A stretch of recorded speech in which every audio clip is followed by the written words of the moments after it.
Hello বন্ধুরা, তোমরা কি করছো? আমি দেখো এখন কটা বাজে জানো তো? দুপুর 2টো, খাইনি। এখন বাড়িতে নাড়ু বানাচ্ছিলাম, কালকে মেয়ে চলে যাবে। এবার তো লক্ষ্মী পুজো নাড়ু করা হয়নি, কেন ফ্ল্যাটে লক্ষ্মী পুজো করেছি রেডিমেড সব দিয়ে। তা নাড়ু করা হয়নি। তা মেয়ে বলছে, ওমা নাড়ু খাবো না এবার। তা প্রতিবারই ওরা যখন যায় আমি নাড়ু করে দিই। তা কিছু নাড়ু করছি, মেয়েকে নিয়ে যাবে, আর কিছু নাড়ু ছেলেকে কুরিয়ার করব। তা এমন সময় ছেলে ফোন করলো, মা তাড়াতাড়ি যাও, ফ্ল্যাটে একটা জিনিস আসছে। তা আমি বললাম, কী জিনিস বলে? দেখলেই বুঝতে পারবে। তার ফ্ল্যাটের সামনে এসে দেখি এই যে ডেলিভারি ভাই দাঁড়িয়ে। এটা হ্যাঁ, এখানে দোতলায়। আমি উঠছি আগে।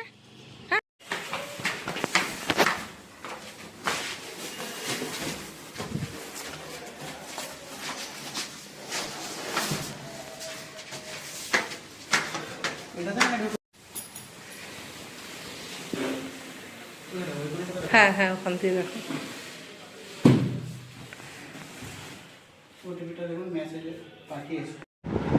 তা বন্ধুরা, এই যে সোফা কাম বেড ছেলে গিফট করলো।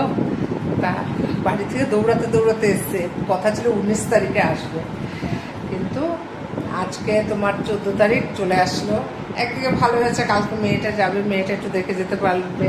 কারণ মেয়েটা, ছেলে মেয়ে আস্তে আস্তে এখনো অনেক দেরি, 1 বছর দেরি। মেয়েটা একটু দেখে যাবে। তা কিন্তু কি দুঃখের বিষয় জানো তো, দিয়ে গেল, কালকে আসবে সেট করতে, আজকে করবে না।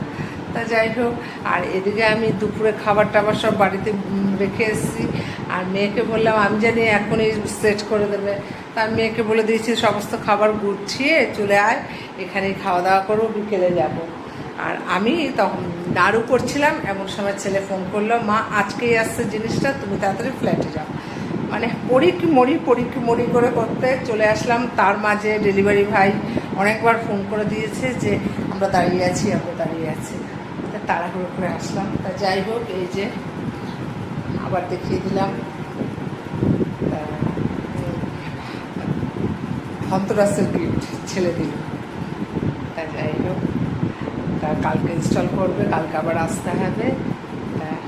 চলো, কালকে আবার ইনস্টল করার পর তোমাদের সাথে শেয়ার করব। আর কালকে মনে হয় বিকেলের দিকে মানে বেডটা আর কি মানে সেট করতে আসবে। তখন আর মেয়ে দেখতে পারবে না, কারণ মেয়ে তো কালকে 1টার সময় বেরিয়ে যাবে ফ্লাইট। বিকেল 4:30টার সময় ফ্লাইটে বাড়ি থেকে 1টার সময় বেরোবে। যাই হোক, এটুকু দেখে যাক, এটুকু দেখে গেলেই শান্তি। টাটা।